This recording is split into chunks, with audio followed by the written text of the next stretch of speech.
All right, guys, we just talked about the Baltimore Ravens and how they have played the easiest schedule of opposing pass defenses and easiest schedule of overall defenses, and yet they have struggled tremendously offensively. Um, it's funny how we then can talk about another team on the total opposite end of the spectrum, all the way off to the right. The Atlanta Falcons have actually played the #1 hardest schedule of opposing defenses so far this year.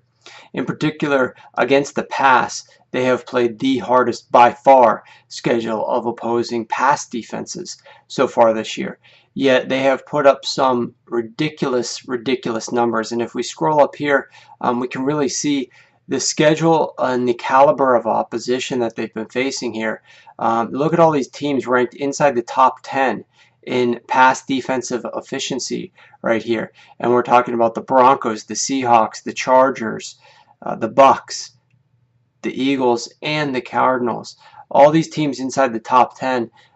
Very difficult slate for the for the Atlanta Falcons of late, and they've produced tremendous results offensively. We know what they are basically. Matt Ryan. Now we're looking at this is under the offensive. Uh, is actually the directional receiving grid. But we can look and see what Matt Ryan has done here. And you can look at this grid, and it's pretty amazing. Just look at the number of wide receivers and their passer rating, which is what we're looking at over here, and how many of these guys have, 100 or better passer rating when he's targeting. It's not just one guy propping up all of his results. Now clearly down here you can see in the directional target share, Julio Jones is hogging the directional targets. Most of the deep balls are going to Julio, and obviously those deep balls have been less effective from a passer rating standpoint. You could clearly tell, he's not nearly as good to the left as he is to the right and down in the middle, and that's kind of more evidenced over here when we look at the success rate of his targets. Very poor success rate to these guys. Here we're talking, at the bottom, just one attempt and it was successful. So these are small numbers, but to the guys that he's actually targeting a fair amount down the middle, down the deep middle, most of these passes are grading out successfully, and especially to the right. Down to the left, he's just not nearly as effective when he throws that direction, but just overall a tremendous season put together by Matt Ryan against a ridiculously difficult slate of defenses. Now, one thing that we're going to contrast this with is another team who is playing a very difficult schedule of opposing defenses, and that's one of their division rivals, the New Orleans Saints. And it's amazing what Drew Brees is doing with this offense right now of the New Orleans Saints and how productive they have been. They face the second hardest schedule of opposing pass defenses, the fourth hardest schedule of overall defenses. Yet when you look at some of the things that Drew Brees has been able to do, you can see him right here. This is on first and second downs. Again, this is the passer rating table by quarterback, and I've selected just looking at first and second downs. You can see he's the fourth best in the NFL, delivering a 106 rating. But take a look right here at his success rate.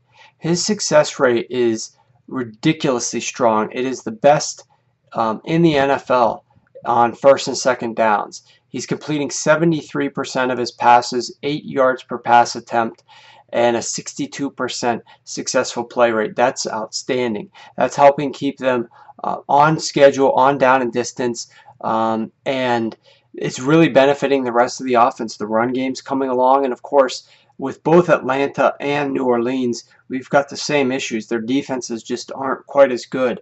So it's important that their offenses are producing these ridiculous points. And if we look here at what the Saints have done against the passing defenses that they faced, once again, we'll see a number of teams that rank very well in terms of pass defense that they face. But here is the contrast that we'll see between them and the Atlanta Falcons. Take a look at their schedule. Obviously, they play the #1 easiest team to pass against, and that's the Detroit Lions this upcoming week. After that game, they've got the #10 team, which is the Bucks twice, and the Cardinals once. Two of those games are on the road, and they close on the road in Atlanta. So a much more difficult close to the season in terms of defenses faced. We just looked at the Atlanta Falcons in a similar case, and look at these defenses that they're facing here. Obviously, Kansas City a little bit harder this week, especially since the Saints are going up against the easiest pass defense.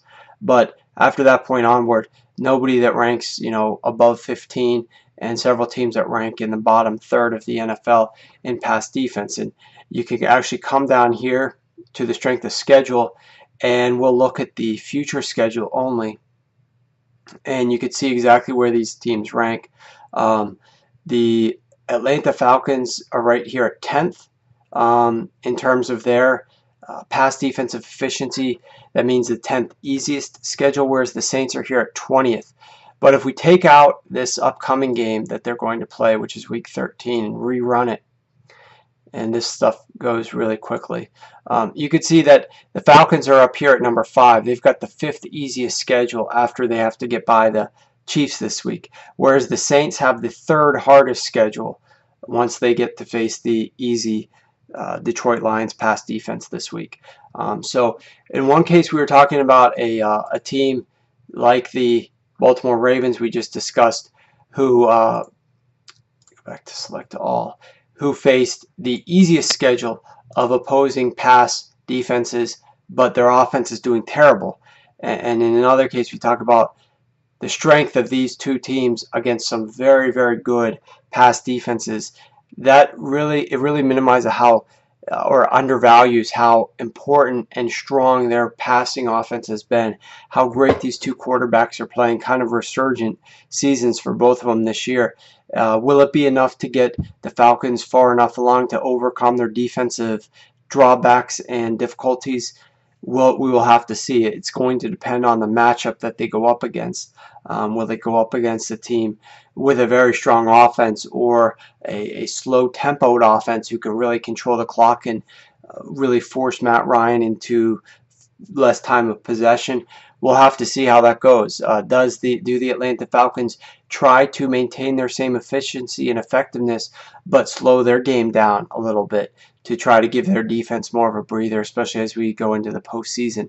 Those are some things that the head coaches are going to have to try to figure out. But in either case, extremely tremendous seasons from both Matt Ryan and Drew Brees.